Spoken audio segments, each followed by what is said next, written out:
don't hate you, what we had was fun. Got nothing against your love, but I gotta level up. I gotta level up. Welcome. It's the Close the Deal show. I'm your host, formerly incarcerated Terrence McCray. Every week we bring you business information, tips, and insights from entrepreneurs, business professionals, and inspired individuals from the San Francisco Bay Area and beyond. The Close the Deal show also features public announcements, Entrepreneur Week, and small business. And if you're looking for strategies to help you in business or educate the public, then you're in the right place. Thank you for joining us today. Ladies and gentlemen, we're going to have a discussion. And that discussion is on a topic called business etiquette. Ladies and gentlemen of the Close the Deal show, we have 3 guests, okay? And these beautiful souls, beautiful women, are here to discuss with you tips and insight from their own personal experience in the professional world. I'm going to introduce Sean Williams to my right, Mrs. Leslie McCracken, Yes. okay, and Mrs. Tandaway Cato. What a beautiful name. I'm always having trouble pronouncing names. Short attention span. But ideally, we're going to talk about something that a lot of people, whether you were formerly incarcerated, a lot of people that are in the professional world, and a lot of people that are graduating from college are going to learn information in how they can become not only successful, but they can last long in their career. But we're going to find out this from information from experienced women who have been in their profession for quite some time and going to share with you insight. And one of the particular things that they're going to discuss is, what's important about being prepared in business and why is it important? So please, ladies, just chime in. Why is business etiquette important? I would say business etiquette is important because you only have one time to make a first impression.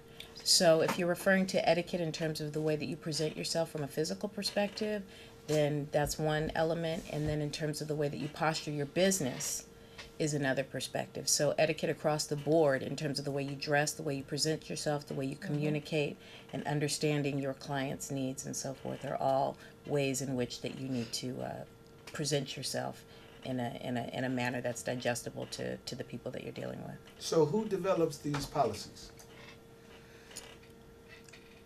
I don't know who develops the policies, and I think we're all, that's a very elusive question. It's the they that we don't know about, but they do exist. They are real, and it's something that people need to adhere to and take very seriously in terms of business. Why is that important?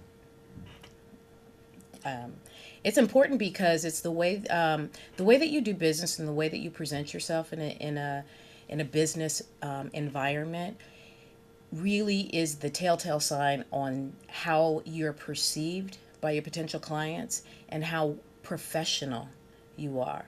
So the way that you carry yourself from your look, the way that you communicate, your business acumen, what you know, your professionalism, understanding what your clients' needs are, being able to unpack those needs and be able to bring them what they need to be successful are all things that I think are important. What do you ladies think? I don't think there's actually business policies. I don't think business etiquette is in a book, although there's many recommendations, and tips on LinkedIn and tips in books.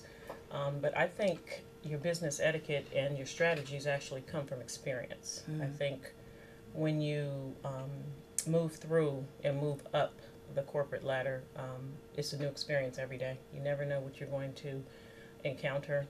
You never know pretty much what to expect, and one would have to kind of go within to determine how to maneuver through certain positions and through certain experiences in business.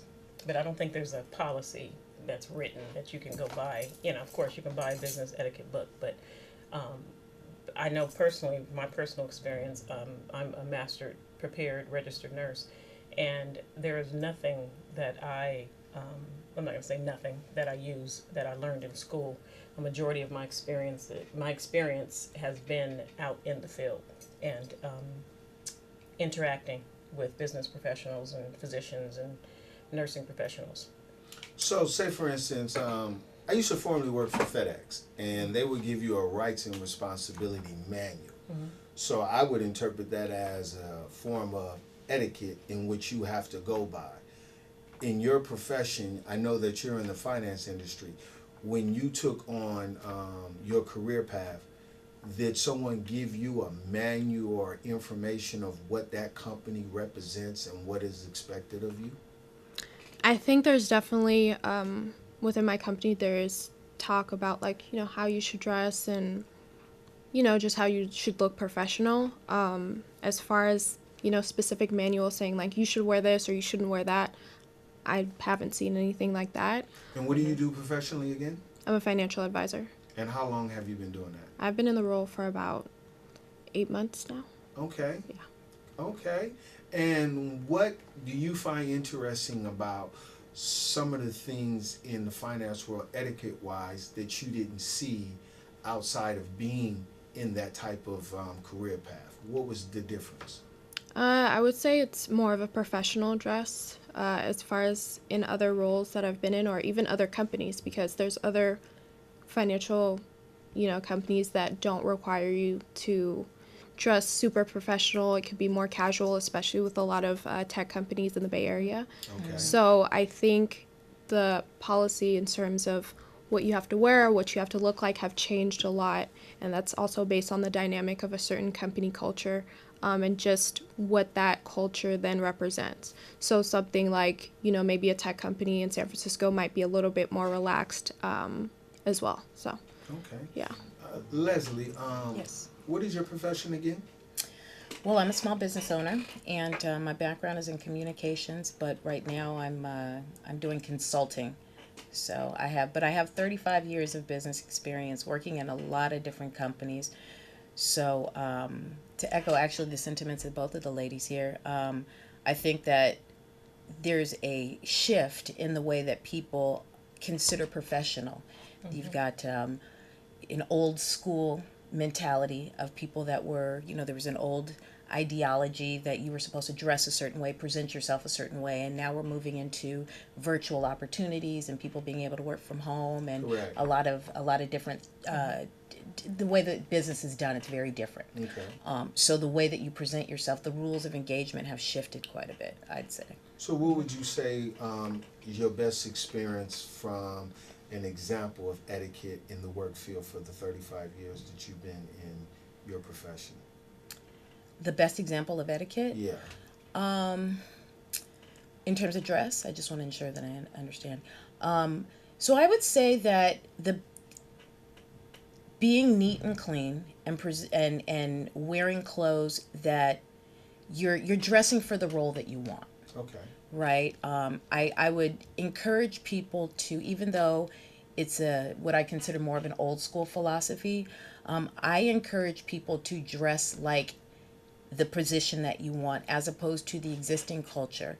I've seen circumstances where I've interviewed people mm-hmm. in a company where everybody had a business casual type of dress.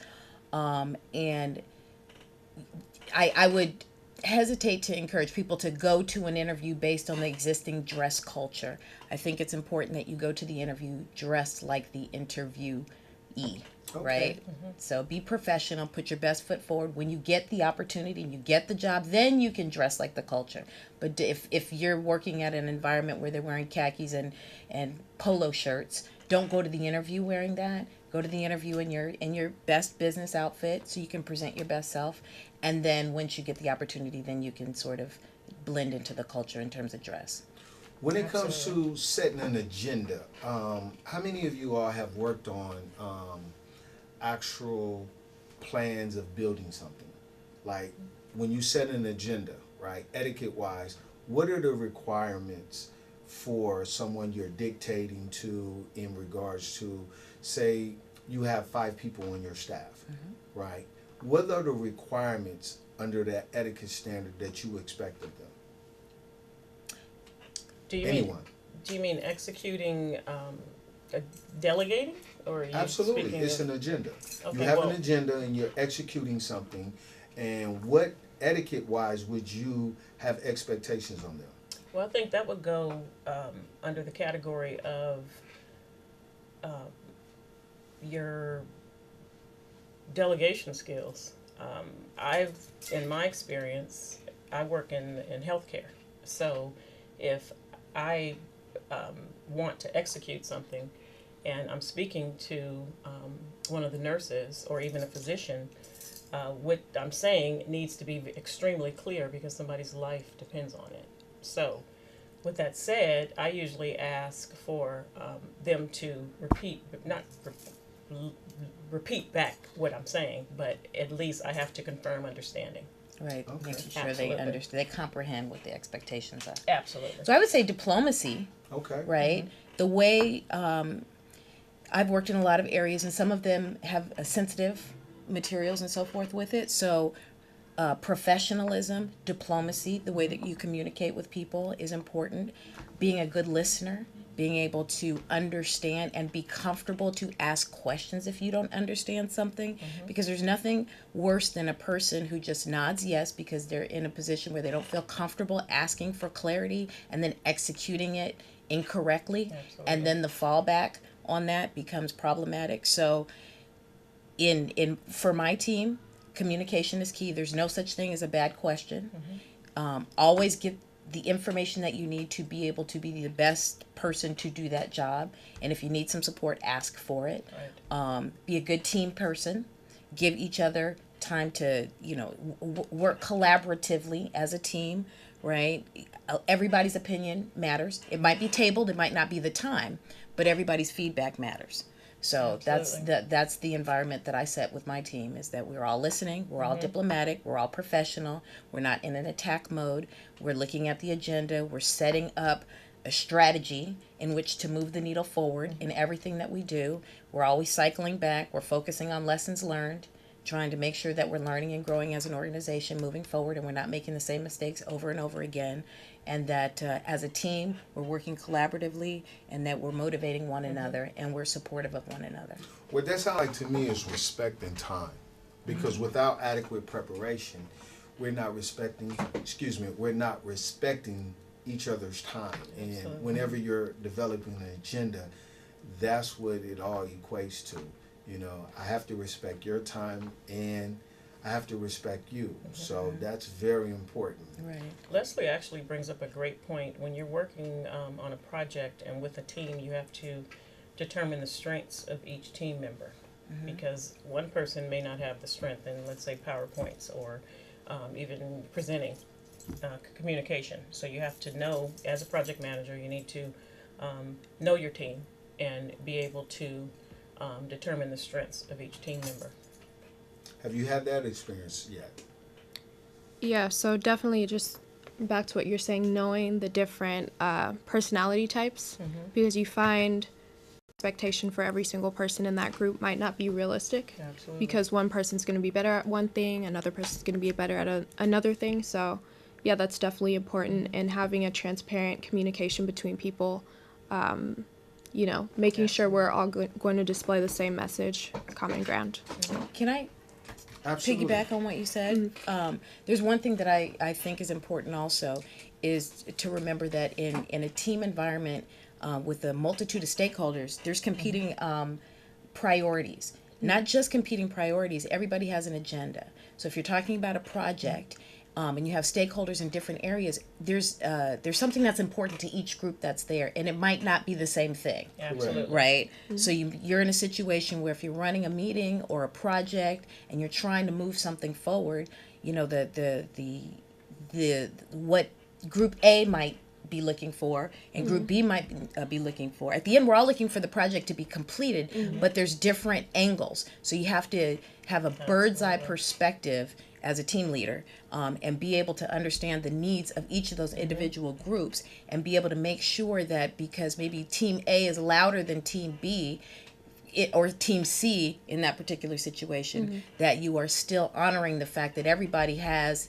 a piece of the pie in the conversation, and everybody has needs that need to be met, and so that we're it goes back to the diplomacy and the ability to Right. work together as a team, right? Absolutely. And being able to make sure that everybody's needs are met and not stepping on each other's toes, Exactly. and making sure that. So I've worked in IT for a while, and so you have engineers who have a mindset, and they're very techie, and they speak a certain way, and they're very bright, right? But that does not mean that the person who's maybe in supply chain or something like that knows that they need to order something for this group, or maybe the architect, or perhaps the business development team. At the end of the day, we all need to do this full life cycle of this project and make it successful. But the engineer might not communicate in a way that this group can understand or that group can understand. So again, in terms of the leadership and the cohesiveness of a group environment, it's important that everybody understands what each person's there for. And I would say you platform that at the beginning of your agenda to kind of circle back to your question. Okay. Yeah. Okay. Definitely. So I have a far-fetched question, but it's dealing with the terms of business etiquette. You're invited out by your employer of the company. You're going out for dinner. Do you order the most expensive meal, or do you order something within the range of which you may assume is appropriate, or do you just go all out? Well, I think it depends on a few factors. So one is if you are being invited to dinner with just one person, Okay. that's a different conversation. If you have a whole team of people, you have to consider that. I don't think it's appropriate to go to a business dinner and order the most expensive thing on the menu, because it's not, in fact, a date. It's a professional opportunity, right? You're there and you don't want to overextend yourself or be in a situation where you're taking advantage of the situation. So Right. order what you would normally order. Stay away from anything that's not crystallized as being a business thing. So if, I wouldn't suggest ordering adult beverages for a business dinner unless that's something that's already been conveyed and everybody's on board, and that's something that's part of the environment. Like if you're going out for a happy hour as a team and that's Right. the focus and the point, then absolutely, or you're celebrating somebody's some milestone or something, absolutely. But I say stay in the middle of the range. You don't necessarily have to go to the cheapest or the most inexpensive meal on the menu. But now's not the time to try pheasant under glass. Okay. You know what I mean? Definitely. Actually, the majority of business dinners and meetings I've been to, it's been a very structured menu prior to us arriving. That's true, too. And those can be arranged with the restaurant. The restaurant can pass out just those items that have been determined and pre-ordered. And in my opinion, absolutely not do you order the most expensive. I've actually been at meetings with professionals where this particular person lost a job opportunity related to not only ordering the most expensive meal on the menu, but ordering a box to go as well. Oh my. Exactly. And that was an actual interview, and he lost that opportunity for that reason. I'd say common sense just plays into the conversation, right? If you're going to a business, you have to look at the business too. If you're Right. going to a Fortune 100 company meal and there's 100 people there, chances are they're not going to really have that issue with what you order. But if you're going to a small firm meal and there's maybe a half a dozen people to a dozen people, you just have to be sensitive. It goes back to just, being in tune with the needs of the organization and what's appropriate. So, And I think it doesn't matter if it's a billion-dollar company or not. Every company is looking to cut costs and to keep costs contained. So that's part of it. Business mixers and business dinners and brunches and all those things is part of keeping costs contained. So if you ladies had an opportunity to stand before a large audience of people, and there was one thing that you wanted to share dealing with business etiquette to that audience, what would it be and why? Me first? Either one. Okay, I want to go back to the dress. I know we were kind of pushed for time on certain subjects, but I think you should always dress your best, always. And at a minimum, business casual. I understand about the new age and the tech companies and working from home, I just feel that you should always look your best and dress your best, because that's sometimes a first impression. And I think that me personally, if I was working with, let's say, 5 people, and I'm looking to promote, I'm probably going to promote the person that has the look, opposed to, I mean, of course, the education and the experience is important as well. But as you move up the ladder, I feel that you need to look your best and be dressed for the role. Leslie? So I'm going to pivot a little bit from that. While I agree, absolutely, I don't want to act as though or encourage the idea that if you don't necessarily have the wardrobe, or you don't have the paperwork, or you don't have the ideal school name or whatever it is on your resume, that you shouldn't still feel as though you have a shot at things. Correct. So be clean, be neat, be personable, postures everything, smile, expand on, hard skills that are written on resumes and so forth. They're translatable and everybody wants hard skills. But a lot of people don't talk about soft skills, which is being able to be a team leader, being able to encourage people, being able to pick up the slack, being able to be intuitive and understand, when you can lean forward and help out a team. I've been in a situation where there was a gentleman who was close to retirement age, and we were a very fast-paced unit in an IT company, and everybody's moving fast, thinking fast, and he just found himself behind the 8 ball, if you will, because he couldn't keep up with the technology. So understanding where he was in his profession and where he was in his life, certain people stepped up and said, hey, listen, let's help you put together these presentations and put together these spreadsheets and so forth. So yes, it's important to be professional. Yes, it's important to check those boxes of expectation that society has dictated that looks professional, but there's a lot to be said about those things that aren't necessarily on those boxes. Soft skills, being able to be a type of team person that can be cohesive and understand and just let your light shine and your skills shine. So Okay. I'm not respecting time.